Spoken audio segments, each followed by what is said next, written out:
এই শ্রাদ্ধ অনুষ্ঠানগুলো অনেক জায়গায় সামাজিক আলোচনার ক্ষেত্র হয়ে দাঁড়ায় এবং এই ক্ষেত্র তৈরি করেছিলেন গুরুচাঁদ ঠাকুর। 1881 সাল থেকে তার বড় রকমের শুরু, যার জন্য এখন আমরা কোন শোক সভায় গেলে, স্মরণ সভায় গেলে আমরা দেখি হয় বিশ্বভারতীর অনুকরণ, সেখানে শুধু গান হয়, কোনো কথা নেই, কবিতা হয়। আবার কোথাও কোথাও এত বেশি রাজনৈতিক কথা হয় যে যেখানে সমাজের কথা থাকে না। সেই দিক থেকে আমাদের সমাজের একটা নিজস্বতা আছে, ছোট্ট তার বৃত্ত, কিন্তু তার গভীরতা এত বেশি যে আগামী বিশ্বকে তারা পথ দেখাতে পারে। এই যে আমাদের গুরুচাঁদ ঠাকুরের একটা ধর্ম, হরিচাঁদ ঠাকুরের একটা ধর্ম, ওটা তো ধর্ম, আর ধর্ম তো ঈশ্বর ছাড়া বাঁচে না। কিন্তু হরিচাঁদ গুরুচাঁদের ঈশ্বরকে আমরা জানি, হরিচাঁদ গুরুচাঁদ আমাদের ঈশ্বর, তাদের ঈশ্বর আমরা জানি না। বুদ্ধদেবের ঈশ্বরকে আমরা জানি না, কিন্তু আমরা জানি বুদ্ধ ভগবান। ওই পর্যন্ত চৈতন্যদেবের কাছে গেলে তার কৃষ্ণ ভগবান, কিন্তু আমারটা না।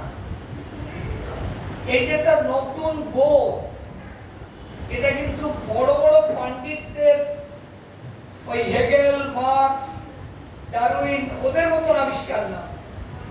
এটা আমার জল, কাদা, লবণ, মাটি, সেখান থেকে আবিষ্কার, এবং তার আবিষ্কারটা হচ্ছে হরিচাঁদ ঠাকুর। একজন রেভলিউশনারি যদি রিলিজিয়াস পার্সন বলেন তাহলে তাই, কিন্তু তার যে মুক্ত চিন্তা, তা এখনকার নাস্তিকদের লজ্জা দেবে। আস্তিকদের কথা তো বাদই দিন, ঈশ্বর ছাড়া তো ধর্ম হয় না, আর ঈশ্বর তো আমার মতে কাল্পনিক, ফলে সংবিধান, ফলে ওই নিয়ে আমি আলোচনা করছি না। কিন্তু গুরুচাঁদ ঠাকুর, হরিচাঁদ ঠাকুরের যে বাস্তব ধর্মটা, তার জন্য আমাদের এই স্মরণ সভাগুলো, এই শ্রাদ্ধের আসরগুলো, সেগুলো হয়ে উঠতো আমাদের সমাজের আত্ম আলোচনার ক্ষেত্র। কারণ পঞ্চাগ্রামকে একত্রিত করে একটা সভা করা এবং সেখানে তাদের খেতে দিয়ে রাখার টাকার ব্যবস্থা ওই পারলৌকিক কালের সাথে যুক্ত করে না রাখলে সেই অর্থনৈতিক ব্যবস্থা আমাদের ছিল না, সেটা করা ভীষণ কঠিন। যে বছর আপনারা জানেন আম্বেদকরের গোপালগঞ্জে যাওয়ার কথা ছিল, যেতে পারেননি নানা কারণে, সেই সময়টা তখন যোগের বর্ণনা করেছিলেন, তখন অনেক জাগরিত হয়েছে। আর হরিচাঁদ গুরুচাঁদ হচ্ছে তার বয়স, ফলে সেই ধারা, আমাদের সামাজিক ধারা, আমাদের ধর্মীয় ধারা, আমাদের এই আত্মীয়তার ধারা, আমাদের প্রাণের ধারা, এবং তার মূল ক্ষেত্র হচ্ছে শিক্ষা। আর মনোরঞ্জন দাস সেই ধর্মের বা সেই শিক্ষা আন্দোলনের একজন সৈনিক। আমার মহাকোলা গ্রাম, বর্ডারের কাছে, যেখানে একটা খাল, তারপরে সেই গ্রাম, সেখান থেকে স্কুল যাত্রাও অনেক দূর, অর্থাৎ একটা একেবারে সেই দিক থেকে প্রাপ্ত গ্রাম। তাকে কলকাতা শহরে আজকে আমার ত্রিপাল যারা সবাই অনেক সবাই আছে, আমরা তো জয় করে নিয়েছি, আমরা তো শহরকে জয় করে নিয়েছি। ওখান থেকে ওই গ্রাম থেকে, এই যে বসে আছে পরিমলরা, এরা তো কুঞ্জলরা, এরা ওখান থেকে সেটাকে দখল করে নিয়েছে। এই যে শিক্ষার আন্দোলন, এই আন্দোলন হচ্ছে আমাদের আন্দোলন, সামাজিক আন্দোলন। কে কতটা স্বর্গে যাবে না যাবে আমি জানি না, কিন্তু এই আন্দোলনটা তাদের জীবনের থেকে আমাদের কাছে। আমি আরেকটি কথা বলে শেষ করব। পশ্চিমবঙ্গের অবস্থা এমন যে পশ্চিমবঙ্গের সমাজ বলে আর কিছু থাকছে না, সব হচ্ছে রাজনৈতিক সমাজ। এর ভিতরেও মানবিক দ্বীপের মতন আমাদের সামাজিক বৃত্তগুলোকে রক্ষা করা দরকার। তা না হলে সত্যিকারের বিপদে পরস্পর পাশে পৌঁছা, বুঝে তার কাছে যাওয়া, তাকে অনুভব করা, তাকে ভালোবাসা, এই উদার হৃদয় বৃত্তিতে থাকে না, সব পার্টি সাথে যায়।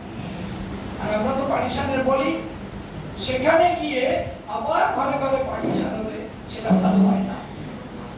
মনোহরদার এই স্মরণ সভায় আমি এই আবেদন আপনাদের কাছে করি, তারা যে রেখে গেছে সবাইকে নিয়ে একটা সমাজ গড়ে তোলা এবং সবাইকে ভালোবাসা তার বৃত্ত, ভালোবাসা তার বৃত্ত, ভালোবাসা তার প্রাণ, সেটাই হোক আমাদের এই সমস্ত স্মরণ সভার মূল আখ্যা। এবং আমি আর একবার আপনাদের সকলের সাথে আমার অগ্রজ প্রতীক আমার মেজদার সাথে পড়তেন, মজদার থেকে পড়ে আর আমার নদার থেকে উপরে। অর্থাৎ আরেকটা কথা আমি বলি, একটা চিত্র, মাঝিকেতি গ্রাম থেকে যখন ওড়াকানি স্কুলে যেত, মেজদারা যে বছর পাস করে সে বছর আমাদের 7 জন সেকেন্ড ডিভিশন। তখন কিন্তু এই যে আমাদের যে প্রায় সব সাবজেক্টে 100 পাওয়া, এই রেজাল্ট আমাদের দেশে আসে। তখন 45% পাওয়াই একটা বড় জিনিস।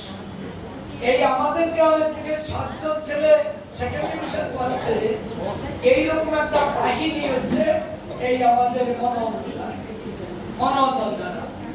আমার মেয়েরা নদারা এরা যেত ওরাকান্দি স্কুলে হেঁটে হেঁটে যখন যেত, মনে হতো পাখিরা হাঁস পাখিরা সাদা সাদা পবিত্র হাঁসেরা উড়ে উড়ে যাচ্ছে। এবং সে একটা আলাদা পরিবেশ। যদি কেউ ভালো উপন্যাস কোনোদিন লিখত, ওই পরিবেশ যদি সে তুলে আনতে পারত, সে এক ধরনের নির্যাতনের ভিতরে এক ধরনের সক্রিয়তা। আজকে মনোরঞ্জনদার কথা কথা বলতে গিয়ে আমাদের পড়বো। আমার শেষ মনোরঞ্জনদার সাথে আমার মেজদাকে নিয়ে একটা জীবনী লেখা হবে, সেইগুলো লেখা আমার মিঠুর বাড়িতে আমরা সবাই বসেছিলাম। মনোরঞ্জনদার সাথে আমার অনেক খোলামেলা কথা হয়, এছাড়া অনেকদিন ধরে আমার সঙ্গে ছিল না। আমি আপনাদের সকলকে যারা তার প্রিয়জন তাকে আমার প্রাণের জানাচ্ছি। আর আরেকবার নমস্কার জানিয়ে আমার কথা শুরু করছি। ধন্যবাদ।